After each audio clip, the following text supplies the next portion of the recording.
Na edição de hoje você vai assistir uma matéria sobre a nova tecnologia 4K.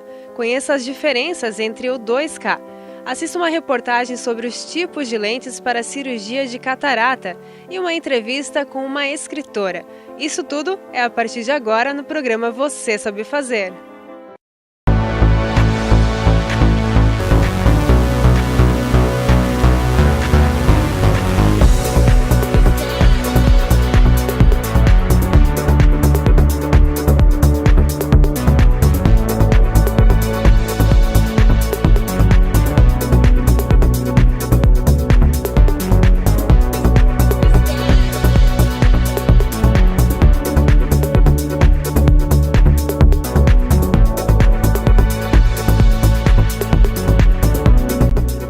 Programa Você Sabe Fazer com Caroline Meyer. Oferecimento: Que Massa Pizzaria. Teleentrega no telefone 3207-3003. Ótica Santa Catarina, com laboratório próprio e 3 endereços na Rua do Príncipe. Olá, seja bem-vindo ao programa Você Sabe Fazer. Vamos começar este programa falando sobre tecnologia.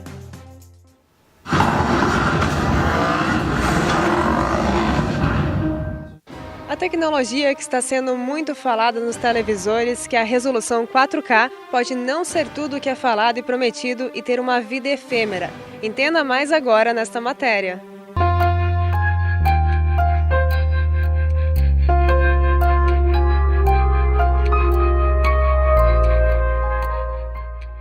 Apesar de muitos televisores de várias marcas estarem sendo lançados com a tecnologia 4K, poucos fabricantes de projetores adotaram a ideia.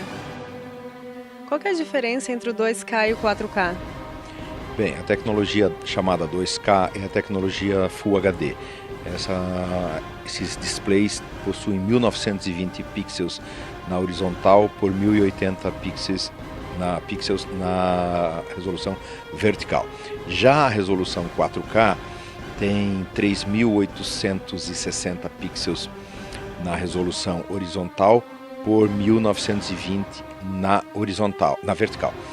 E isso se traduz num tamanho da imagem em cada pixel menor e, portanto, uma resolução maior. Essa é a diferença básica entre o chamado 2K e 4K, o Full HD e o Ultra HD. Mas o que realmente define a qualidade da imagem? Bem, a qualidade da imagem não é definida unicamente pela quantidade de pixels. Já visto que máquinas fotográficas que todos têm acesso e que há máquinas com 10 e 15 ou mais megapixels não necessariamente têm imagem melhor do que outras máquinas de melhor qualidade com 3, 4 ou 5 megapixels. A mesma coisa ocorre com os projetores ou com os televisores. O número de pixels é apenas a resolução, e isso só é importante, muito importante, quando o tamanho da tela é exageradamente grande, como uma tela de cinema, um tamanho de cinema de verdade. Na sua casa, o tamanho normalmente de telas que se usam, de televisão, que variam de 42 polegadas a 65 ou 70 polegadas, e projetores, que se usa de 110 polegadas a 150 polegadas, o número de pixels não é visível normalmente da posição onde você está assistindo, apenas se você for muito próximo e verificar, olhando lá, se você consegue diferenciar um pixel do outro. O que realmente é importante são outros fatores que são comuns a todos os projetores ou a todos os displays, que são colorimetria, que é uma perfeita diferenciação entre todos os tons de cinza, do branco mais branco ao preto mais escuro que você consiga ter na tela, o equilíbrio entre esses tons todos, que eles não têm tonalidades que puxem para uma ou outra cor, como vermelho ou esverdeado. A taxa de contraste, que é realmente a sensação de profundidade, que é a diferença entre o tom mais branco e o tom mais escuro. E a perfeita realmente homogeneidade da imagem, quer dizer, uma imagem suave e que não agrida o olhar e que lhe pareça natural. Quais são as diferenças, vantagens e desvantagens que o projetor tem sobre o televisor? Muito boa pergunta. A diferença básica que existe entre um projetor e um televisor é que o televisor tem a imagem formada dentro dele. É formada dentro de um equipamento, de uma tela, que tem um vidro na frente, e essa imagem é projetada sobre esse vidro. O que você vê, na verdade, é algo que está atrás do vidro.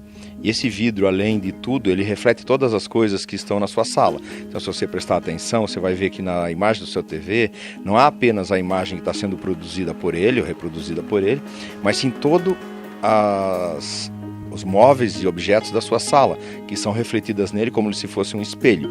Isso torna a visão de um televisor muito inferior à visão de um projetor, onde a luz é formada dentro do projetor e projetada em cima de uma tela branca, exatamente da mesma maneira que no cinema.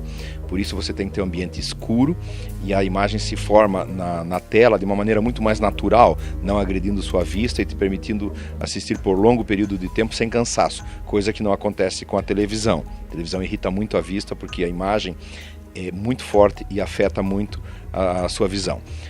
A desvantagem que o projetor tem é de que ele precisa que as luzes estejam apagadas, visto que ele não produz preto. O preto tem que ser pela ausência de luz que tem que existir na sala, da mesma maneira que numa sala de cinema. Você não vai na sala de cinema com a luz acesa, você tem que apagar a luz para que você tenha a imersão completa dentro do filme, você possa se transportar para aquilo que está sendo reproduzido lá, para aquilo que está sendo mostrado, e você se envolve de uma maneira muito maior.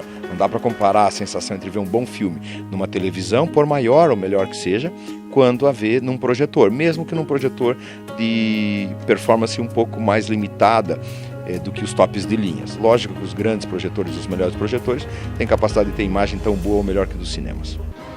Outro motivo sobre comparando a resolução 2K com 4K é que já está em desenvolvimento, já existem alguns produtos comerciais, alguns televisores com resolução de 8K, ou seja, o dobro da resolução 4K.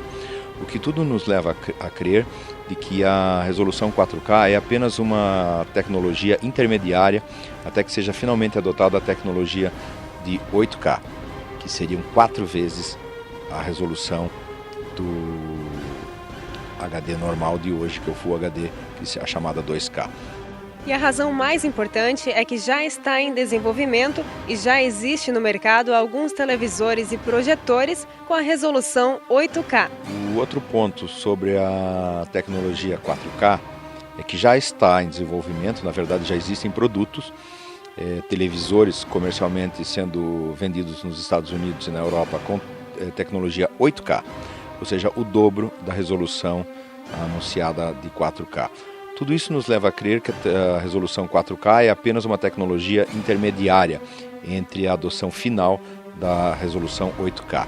Alguns cinemas onde essa tecnologia é importante devido ao tamanho enorme das telas já estão em uso e há projetores protótipos e em uso tanto em cinemas quanto em situações para uso residencial.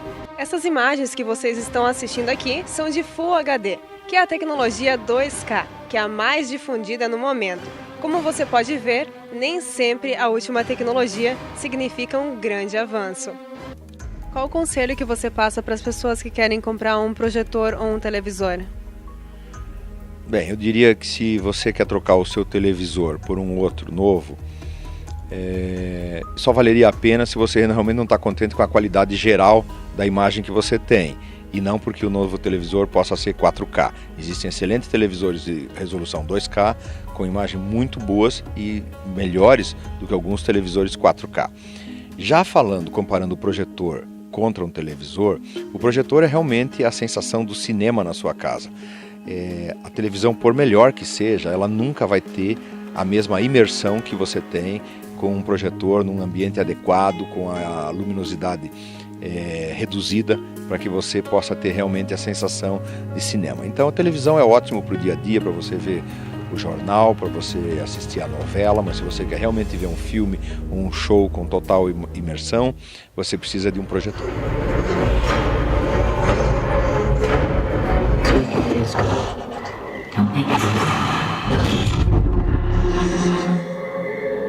Everything's going much everything. Wicked is good. I mean, it can't have been easy. But when those other boys started coming up...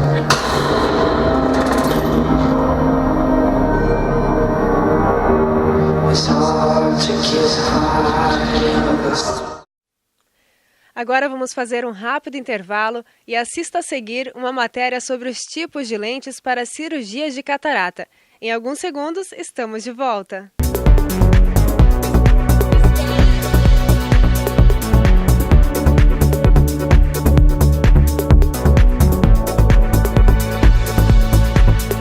Você sabia que é importante conhecer seus pés e ter o acompanhamento de um podólogo? Clínica Saúde dos Pés, especializada na avaliação do pé diabético, do idoso, gestantes e crianças.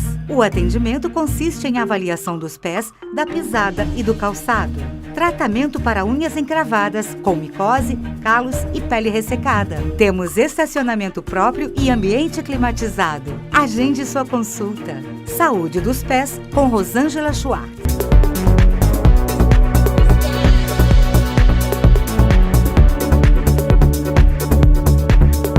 Como uma câmera, o cristalino natural do cristalino do seu olho desempenha um papel importante na focalização das imagens.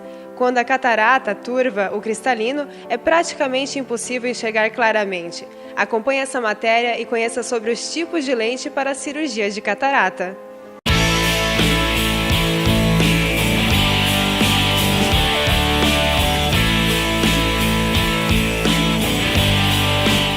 A cirurgia de catarata é hoje um dos procedimentos mais avançados e seguros para o paciente. Na grande maioria das vezes, não necessita de internação e a pessoa recupera totalmente a visão quando, após a remoção da catarata, é realizado um implante de lentes intraoculares. Mas como escolher a lente certa? Doutor, como escolher a lente certa? Então, na cirurgia de catarata, a gente escolhe a lente dependendo de vários fatores. Então, assim, o que a pessoa espera de visão depois, se ela se importa ou não em usar óculos, se ela tem ou não astigmatismo. Então, tem várias coisas que vão falar para a gente que tipo de lente escolher. E também tem o aspecto financeiro, né? Porque tem lentes mais caras e lentes mais baratas, né? E quais são esses tipos de lentes? Então, as lentes as mais antigas, elas eram lentes rígidas. Então, a gente fazia um corte maior na córnea para poder implantar a lente. Agora a gente tem lentes que elas são moles, são maleáveis, assim, são dobráveis, que a gente fala. Então, essas lentes dobráveis existem vários tipos e materiais diferentes. E nas dobráveis existem lentes que têm um foco só e tem as que têm mais de um foco, são as multifocais. Então, basicamente, hoje os tipos de lentes são as dobráveis, né, que a gente usa, e elas podem ser multifocais ou não. Existe algum outro tipo de lente, até eu trouxe para mostrar, que ela é uma lente que ela não é multifocal, mas ela consegue dar um pouco de mudança no foco, que ela é uma lente que tem uma articulação. Mas as mais comuns hoje são as multifocais, que têm anéis que vão dando uma visão para longe, uma para perto, uma longe para perto, e a pessoa consegue chegar longe e perto sem os óculos. E essas são as diferenças ou existem outras? Então, assim, tem o formato da lente, eu vou mostrar também, tem lentes que são redondas, tem lentes que são em formato de uma plaquinha, digamos assim. Então, assim, depende muito do como é o olho da pessoa, se é um olho maior, é menor, se a cirurgia foi bem ou não, porque tem lentes que só dão para colocar dentro do lugar que a gente chama de saco capsular e outras que dá para colocar sobre essa cápsula. Então, não são todas as lentes que têm essa possibilidade dos dois lugares, né? As lentes intraoculares são cristalinos artificiais implantados no olho durante a cirurgia de catarata para substituir o cristalino opacificado. Eles surgiram em 1949, criadas pelo médico inglês Harold Ridley. As lentes são colocadas internamente no olho para substituir o cristalino opacificado removido na cirurgia de catarata.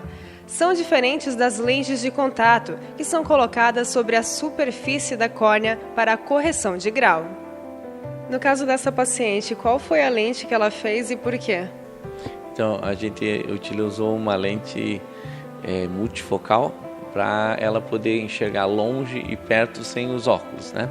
Então, essa lente, o que ela proporciona? a pessoa, digamos que a gente veja 10 linhas normalmente. Essa lente a pessoa vai ver entre 8 e 10 linhas e vai conseguir ler de perto. Toda lente tem os seus problemas, então às vezes a qualidade da visão de longe não vai ficar tão boa com uma lente multifocal quanto com uma lente monofocal. Por que a qualidade de vida aumenta? A qualidade de vida melhora porque a pessoa não vai gastar mais com os óculos, né? 2, porque ela já acorda enxergando, ela olha o telefone do lado, o relógio, não precisa ficar procurando óculos de manhã. Em viagens, pessoas que têm atividade fora, elas vão conseguir fazer tudo sem o incômodo do óculos, né? Eu já tive paciente que depois que operou falou, poxa, eu consigo sair na chuva sem molhar os meus óculos. Então, são várias coisas, né, que acabam melhorando a qualidade de vida. Os avanços tecnológicos na cirurgia de catarata certamente vêm para melhorar a prática oftalmológica e os resultados visuais obtidos. Vi que você trouxe alguns tipos de lentes aqui, eu queria que você então explicasse sobre cada uma delas. Então tá bom, eu vou tentar mostrar para vocês, então eu vou pegar uma lente de cada vez e mostrar aqui para vocês.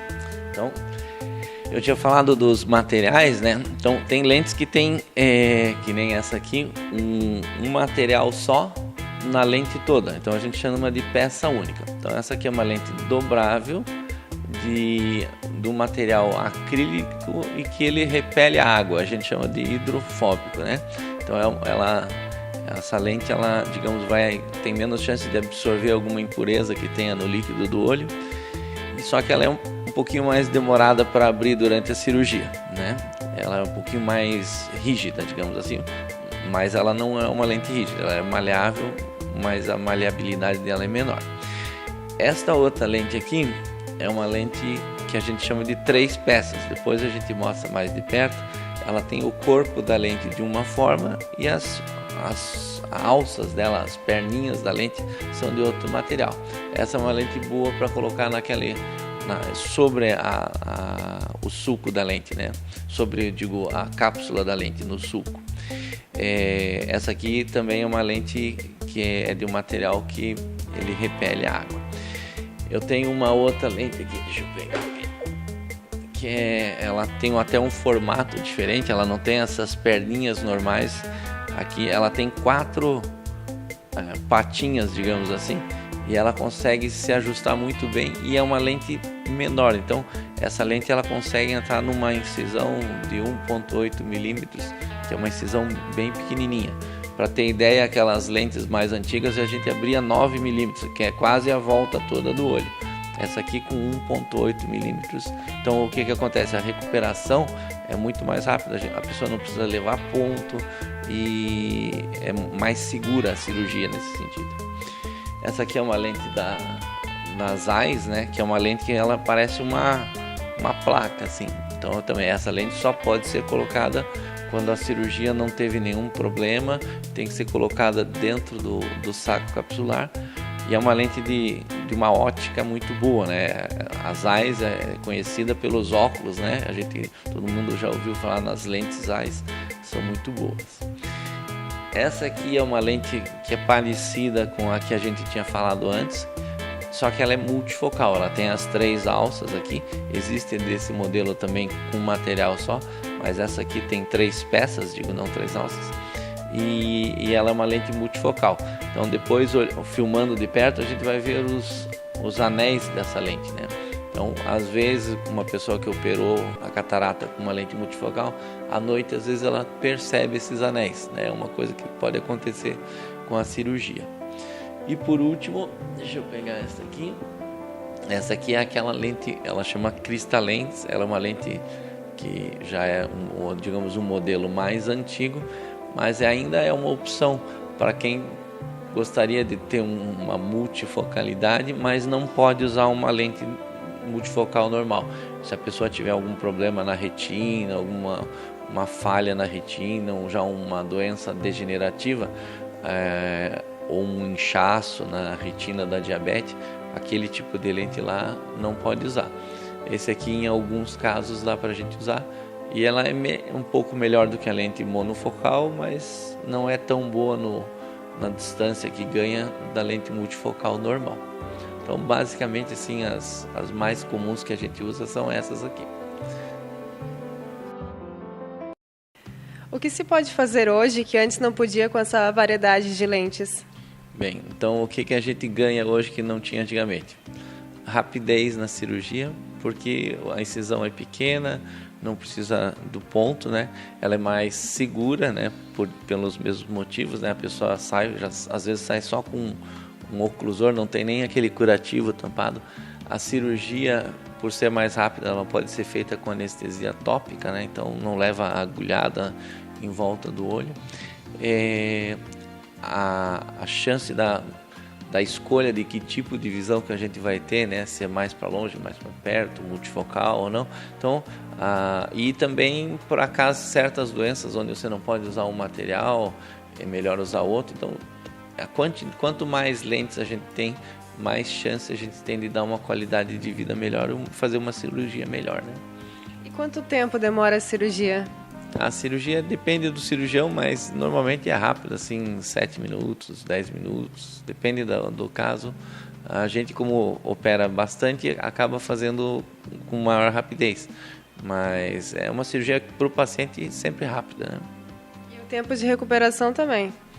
Então, com essas lentes melhores, como o corte não cria um grau de astigmatismo, então, logo, poucos dias depois da cirurgia, normalmente a visão já recupera bem. E como fazer, então, para uma pessoa ela perceber que tem catarata? Então, normalmente, a pessoa que tem catarata, pode acontecer com idades menores, mas ela já vai estar com uma idade mais avançada e ela vai percebendo que a visão vai criando como se fosse uma névoa assim na visão. E comparando com outras pessoas, isso é uma coisa boa para fazer, né?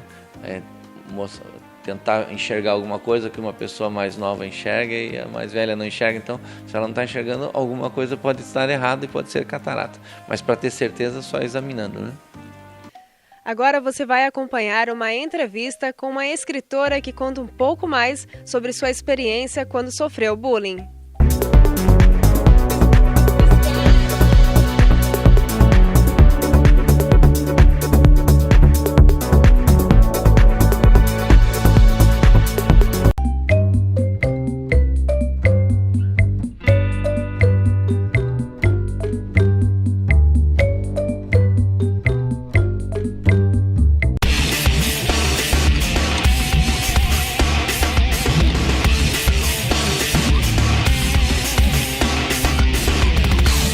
Ela já lançou 3 livros, Relato do Sol, Memórias de uma Jornalista Distraída e o mais recente, A Menina Distraída.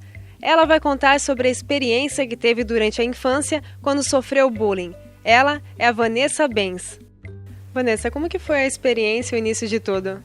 Então, eu comecei a visitar as escolas de Joinville faz 3 anos já, falando sobre bullying, fazendo essa campanha, explicando o que é, como que as crianças podem reagir. Então foi uma ideia que uma professora me deu de lançar um livro falando sobre bullying, né? Eu já tinha 2 livros lançados, então ela pediu, faz alguma coisa bem específica para quem sabe a gente poder trabalhar em sala de aula. Então assim que começou. E isso foi uma experiência que aconteceu com você, né? Como que você percebeu isso? Sim, quando eu tinha 10 anos eu percebi que tinha alguma coisa de diferente, que eu não tinha amigos, as pessoas não queriam andar comigo, minhas notas estavam despencando. Então foi bem cedo já que eu comecei a ter essa relação com o tema. Então, mas aos 14 anos foi que eu procurei ajuda, que eu falei com meus pais, falei o que estava acontecendo, que os professores não estavam colaborando, pelo contrário, estavam me atrapalhando mais do que ensinando valores, né? Então foi mais ou menos nessa época, bem na adolescência já, que eu comecei a conviver. E foi a partir daí que você percebeu que precisava de ajuda nesse sentido? Exatamente. Foi mais ou menos aos 14 anos, quando depois de ter sido humilhada por um professor que me pegou desenhando na sala de aula e ele perguntou, o que tu vai ser da vida? Eu falei, vou ser desenhista. Ele riu e falou, no máximo vai ser uma cartazista de supermercado, porque desenhista não se cria no Brasil, não tem carreira. Então eu cheguei em casa chorando, meus pais me levaram numa psicóloga e foi aí que eu percebi o quanto eu estava precisando já de ajuda, precisando contar minha história. E então foi realmente na adolescência. Na época eu não entendi muito bem o que era esse profissional, o que fazia, mas foi o que realmente me ajudou a superar tudo. E como foi que você percebeu que essa experiência, não muito agradável na época, poderia se tornar algo bom hoje? Eu percebia que isso fazia diferença para eles, que de alguma forma tocava, que eles começavam a ter coragem de falar sobre si mesmos, sobre a violência que eles sofriam. E até quem pratica a violência também estava começando a se enxergar para parar de fazer, né? Para repensar, para ver que às vezes ele próprio precisa de ajuda. E hoje você já está com 3 livros, né? Quais são eles? O primeiro livro é O Relato do Sol, o segundo é Memórias de uma Jornalista Distraída e agora A Menina Distraída. E esse agora é em histórias de quadrinhos, né? Como que foi para decidir fazer dessa maneira?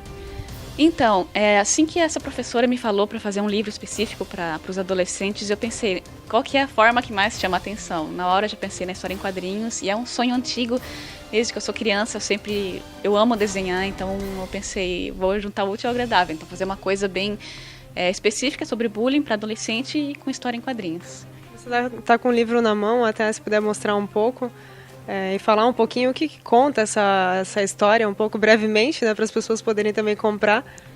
Conta a história da Leila, né? Eu posso dizer que é semi-biográfico, não é realmente toda a minha história, mas são algumas passagens, como a humilhação do professor, aquele aluno que ficava me incomodando sempre e ameaçando, né? Conta a história da Leila, que é uma menina que tem TDAH, que é o transtorno de déficit de atenção com hiperatividade. Então vai contando tudo que ela passa até ela resolver, procurar ajuda, o que acontece. E todas as situações são baseadas em histórias que eu ouvi realmente de estudantes, que eu pesquisei nas escolas. Então tá tudo muito embasado na realidade mesmo. E esse foi um projeto que foi por aprovação? Esse projeto a gente conseguiu financiar pelo Catarse, que é um site de financiamento coletivo. A gente precisava de R$16 mil, mas graças a Deus conseguimos 21. A gente teve uma repercussão super legal no Brasil inteiro. Então a gente está vendendo por R$25. Então, nossa, eu só tenho a agradecer a todos que apoiaram a gente. E quem quiser colaborar, só entra em contato. E o que precisou para realizar este projeto? Olha, eu suei muito. Eu acho que, em primeiro lugar, eu precisei de muita força de vontade para convencer as pessoas de que era preciso falar sobre isso, porque muita gente me falou que não, que isso é um assunto batido, que não precisa mais conversar e que sofrer bullying é normal, mas não é normal. É preciso falar sobre isso.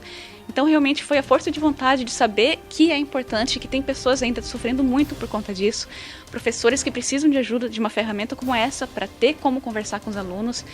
Então, essa foi a minha principal ferramenta mesmo, a força de vontade. E onde que as pessoas podem encontrar esse livro para efetuar a compra? Eu prefiro que entrem em contato comigo, que comprem comigo, lá ou pelo Facebook, pode me procurar na internet mesmo, só procurar por Menina Distraída. Tem no sebo da João Culin também, tem na banca do Big e vai ter na livraria Midas também. Qual que é a dica que você passa para quem é vítima de bullying e para quem está nos assistindo também?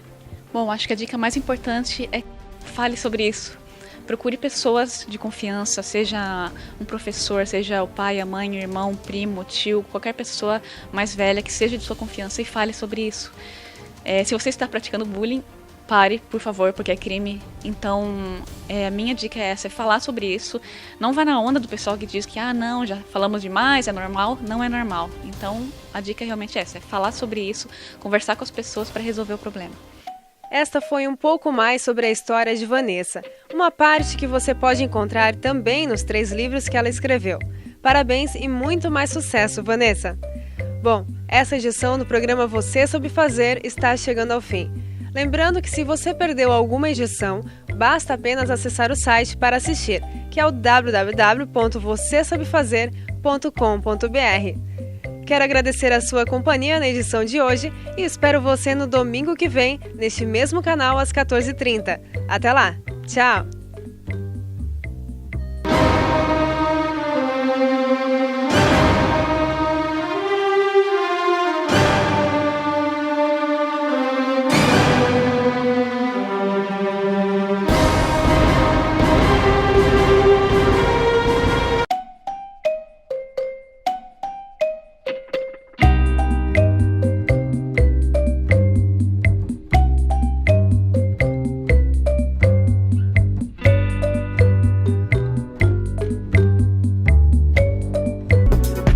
Programa Você Sabe Fazer com Caroline Meyer. Oferecimento: Que Massa Pizzaria. Teleentrega no telefone 3207-3003. Ótica Santa Catarina, com laboratório próprio e 3 endereços na Rua do Príncipe.